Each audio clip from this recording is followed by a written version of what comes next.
Hello everyone. तो आज बात करते हैं रूमेटोलॉजी के नेक्स्ट चैप्टर के बारे में, जो कि है जोगरन सिंड्रोम। जोगरन सिंड्रोम क्या है तो पहले डेफिनेशन देख लेते हैं। Chronic auto immune inflammatory disease है, मल्टी सिस्टम को इन्वॉल्व करता है और सेकेंड मोस्ट कॉमन डिसीज है ऑटो इम्यून की।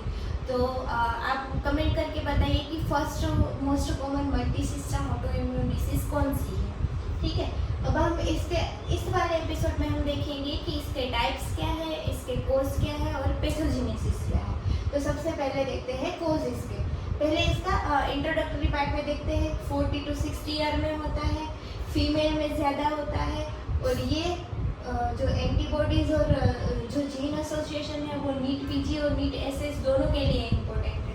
तो उसमें क्या है, HLA-DR3 मोस्ट कॉमन और बाकी HLA-DQA, HLA-DQB जो है कि इनकी एलीज है उसमें इफेक्ट करता है।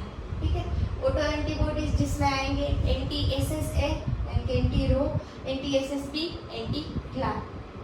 ठीक है, और 2/3 पेशेंट में पॉजिटिव होता है रूमेटॉइड फैक्टर और पॉजिटिव होता है ANM। तो ये सारा होगा, तो ये इसके डायग्नोसिस में भी आएगा। ये सारे आपको टेस्ट भेजने हैं। फिर इसमें क्या है टाइप्स, पहले इसका पैथोजेनेसिस देख लेते हैं। पैथोजेनेसिस में क्या है, लिम्फोसाइटिक इन्फिल्ट्रेशन हो जाता है और डिस्ट्रक्शन होता है एक्सोक्राइन ग्लैंड का, जिसमें आती है लेक्राइमल और सलाइवरी ग्लैंड। लेक्राइमल यानी कि ड्राई आइज होगी, स्क्लेराइटिस हो सकता है, और सलाइवरी यानी कि ड्राई माउथ होगा।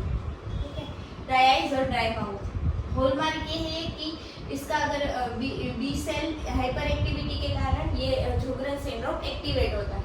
अब इसमें क्या होता है, पहले ये देख लेते हैं। HLA-DR3, फिर इन्वायरमेंटल इन्फेक्शन आएंगे जिसमें वायरल सलाइवरी ग्लैंड पे इफेक्ट करेंगे, टाइप 1 इंटरफेरॉन के द्वारा CD4 को एक्टिवेट करेंगे, ऑटो एंटीबॉडी प्रोडक्शन करेंगे और जोगरन सिंड्रोम होगा।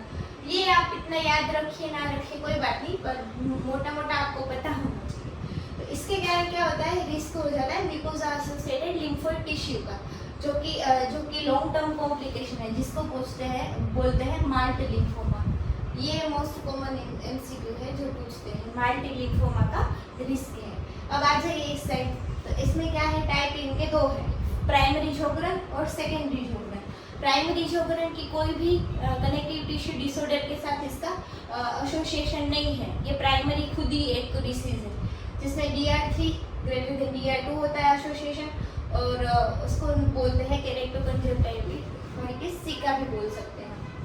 फिर सेकेंडरी क्या होता है, वो एसोसिएशन होता है CTD के साथ। मोर कॉमन होता है जो रूमेटॉइड आर्थराइटिस के होते हैं पेशेंट, उसमें एसोसिएशन होता है जोगरन सिंड्रोम, ओवरलैप सिंड्रोम भी बोल सकते हैं इसको, इसके साथ एसोसिएशन हो। तो उसके बाद SLA के साथ। तो ये था इन शॉर्ट में जोगरन सिंड्रोम का कोज, टाइप्स और पैथोजेनेसिस। अब नेक्स्ट वाले एपिसोड में देखेंगे हम इसके क्लिनिकल फीचर्स और ट्रीटमेंट।